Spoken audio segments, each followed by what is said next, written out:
Bonjour, pour le projet sur un nouveau mouvement religieux, moi et ma partenaire Maïna Henry-Mardomingo avons décidé de parler de la mission de l'Esprit Saint.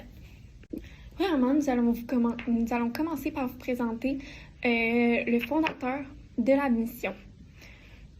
Donc, le fondateur est Eugène Richer, dit La Flèche, né le 17 avril 1871 à Saint-Georges-de-Windsor, dans la province de Québec. Plus jeune, Eugène faisait partie d'un autre nouveau mouvement religieux qui se nommait Notre-Dame de Sacré-Cœur de la Régénération. Ce mouvement répondait à la dévotion à Notre-Dame de Sacré-Cœur. Cette pratique catholique insiste sur le renouvellement du monde par le Sacré-Cœur et la Vierge Marie. C'est en 1913 qu'Eugène fonde son propre mouvement, la Mission de l'Esprit Saint, après avoir eu une vision de la Vierge Marie. Cette vision lui affirmait qu'il était la réincarnation du Saint-Esprit sur terre et qu'il avait maintenant pour mission d'assurer la pureté et la bénédiction dans l'utérus des mères en vue de la régénération de l'humanité. De 1913 à 1917, Eugène Richer aurait accompli de nombreux miracles, ce qui aurait incité de nombreux fidèles à le suivre avec dévotion. Finalement, l'appellation dit La Flèche démontre la présence de l'Esprit Saint en lui. Donc, passons maintenant à l'histoire de la secte. Pour commencer, comme mentionné plus tôt, le fondateur est originaire de la province de Québec et c'est ici que tout a commencé en 1913, plus précisément à Montréal. La mission était un syncrétisme de la religion chrétienne et de la mission Notre-Dame de Sacré-Cœur de la Régénération. En 1920, le groupe se déplaça à Adamsville, au Rhode Island. Ce déplacement fut le résultat de plusieurs persécutions de la part de l'Église catholique envers ce nouveau mouvement religieux. Lors de cette même année, le groupe fit l'acquisition de plusieurs immenses terrains à Goat Island, non loin de Rhode Island.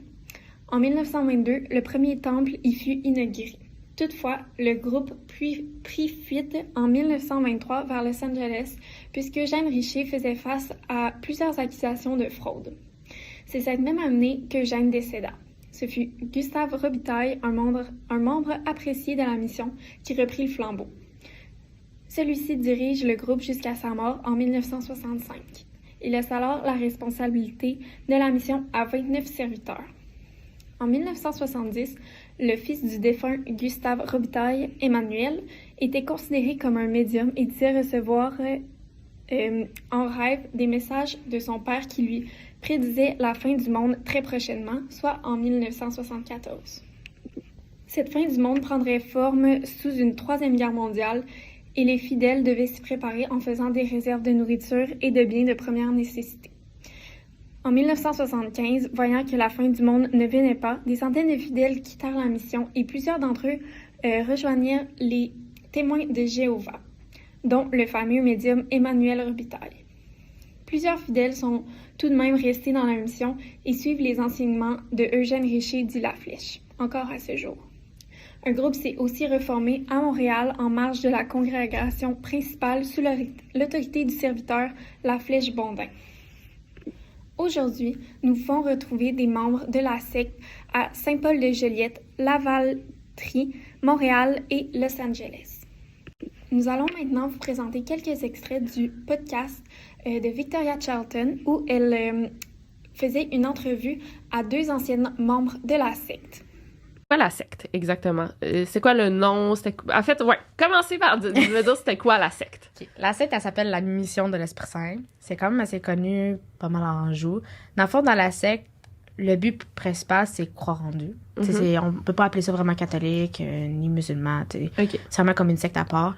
Dans le fond, les femmes là-dedans, c'est les femmes qui se marient le plus jeune possible puis font des bébés jusqu'à temps qu'elles ne peuvent plus. Mettons, ma mère, elle avait 14 ans, elle s'est mariée à 14 ans, puis elle a eu son premier bébé à 15 ans.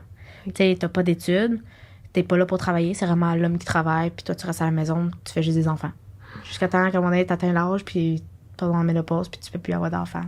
Comme dans l'ancien temps. Oui, ben on vivait complètement comme dans l'ancien temps. Ah ouais? C'était pas... on vivait pas comme dans...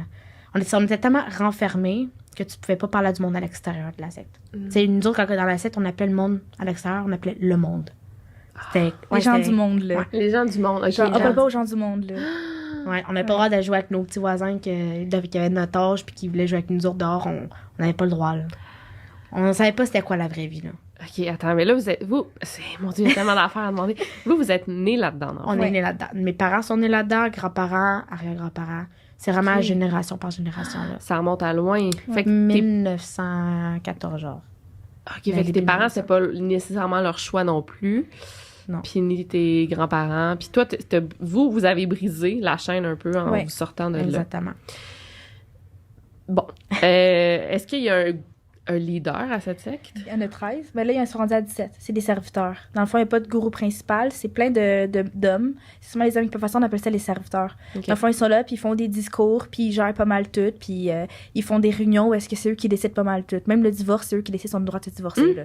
Ouais, dans le fond, c'est quoi dans ces temps? T'as pas le droit de te divorcer. Quand tu sors avec quelqu'un, tu sors avec un mois. Puis après ça, t'as un chaperon. T'as pas le droit de rien faire dans le mariage. Tenir la main, donner un bec, ça joue, rien. Wow. Ouais. Puis après ça, un mois après, tu te maries. Puis après ça, là, nous autres, on ne s'apprenait pas les moyens de contraception. Tu savais vraiment rien. On t'expliquait vraiment rien. Quand t'avais tes menstruations la première fois, on disait si t'as tes menstruations, tu vas saigner une fois par mois, c'est tout. On nous expliquait rien. Là. Mais allez-vous à l'école? Non. Les deux, mon Dieu, ça me fait capoter. En fait, nous autres, on faisait l'école à la maison. OK. C'était pas reconnu par le ministère de l'Éducation. On avait des livres d'école, puis quand on faisait les livres d'école, mettons, une phrase, c'est Eugène mange 3 pommes, Richer en mange 2, combien en reste? C'était tout le temps des noms associés à la secte en tant que telle. Puis c'était des vieux livres, là. Vieux livres. Là, dernièrement, ça a été renouvelé. Dernièrement, c'est rendu légal parce qu'il y a eu des problèmes dedans. Pourquoi c'est légal, ça, de pas avoir l'école reconnue par le ministère? C'est illégal, là, parce que t'apprends pas la même éducation que les gens à l'école apprennent. T'as pas le même niveau de scolarisé, là. Fait que c'est pas légal. Non, c'est pas légal. Puis vous étiez pas cachés, c'est ça, tu me dis? Vous étiez quand même... c'est ouvert, là. Est-ce que vous habitiez dans votre propre maison? Oui. On avait chacun notre maison. OK. Mais vous rencontriez... Oui, il y avait un point comme en Anjou, on se rendait toutes là dans la bâtisse, puis on faisait des réunions, le dimanche matin pour les enfants, le dimanche soir, les 13 ans et plus, le mardi soir, le vendredi soir. Puis il y avait des chorales aussi, le pratique du jeudi, puis les pratiques du samedi. OK. Puis, mettons, est-ce qu'il y avait... Toi, t'étais comme à l'âge aussi qu'on... Puis est-ce que c'était les gens... Vous choisissiez vos partenaires ou oui, ça, là-dessus, on avait le droit de choisir avec qui que tu voulais sortir. Là. Mais tu sais, pas avec ton cousin. Mais tu sais, aujourd'hui, ça se fait encore. Là. Ah ouais, il y en a beaucoup qui se sont mariés entre cousins là-bas. Okay. Là. Énormément. Là. Mais tu sais... il n'y a pas beaucoup de choix non plus. Pas mal. T'sais, nous, on avait genre 7 familles. Gros max, c'était pas parenté. Là. Ouais. Pas de cousins. Si, admettons, tu vas aller chercher quelqu'un à l'extérieur de la mission, faut que tu le ramènes là-dedans. T'as pas le choix. Ouais. Faut que tu le fasses consacrer un peu comme baptisé. Là. Mais toi, quand t'es partie, t'avais... 14 ans. 14 ans, fait que t'étais à l'âge. OK, mais là, vous avez vécu toute votre vie là-dedans, puis pourquoi t'as décidé de partir pour commencer? Tu sais, pourquoi t'as eu l'illumination, là? Je suis très curieuse dans la vie. Okay. Quand j'étais plus jeune, quand j'ai eu mon premier téléphone cellulaire, je me suis installé des jeux en ligne. OK. Puis les jeux en ligne, c'est un peu Clash of Clans, Clash Royale. Vous avez le droit à l'Internet? Non. Oh! Mais moi, je le faisais. On connaissait le mot de passe du Wi-Fi par cœur, de Belle. OK. Je le faisais pareil. OK. Un petit peu sans que mes parents le vraiment sachent. impressionnée, oui. Fait que je m'installais des gens en ligne, puis je parlais beaucoup à de monde qui habitait en Europe, à Québec, tu sais, qui habitait vraiment partout. Là. Puis là, je parlais à du monde à l'extérieur, puis tu sais, ça piquait tellement ma curiosité de savoir le monde à l'extérieur, tout ce qui se passait. Puis le monde m'a raconté des choses, puis j'étais comme, c'est dommage cool, genre, moi aussi, je veux vivre ça. Mettons, as-tu un exemple de trucs que tu te faisais raconter, t'étais comme, moi aussi. L'école. Autant l'école, mais tu sais, mettons, t'avais pas le droit là-dedans, t'avais pas le droit de te maquiller, pas le droit de mettre de bijoux, t'avais pas le droit de mettre de décolleté. Rien qui couvrait pas les épaules, pas rien en bas des genoux. Ouais. Admettons, je mettais ça, fallait que je mette une camisole qui arrivait ici pour cacher. Voyons donc. T'avais pas le droit. Il y avait tellement. Est-ce que vous pouviez regarder la télé? Oui, on regardait la télé, mais il y avait certaines émissions qu'on n'avait pas le droit de regarder. Comme nos quoi, parents.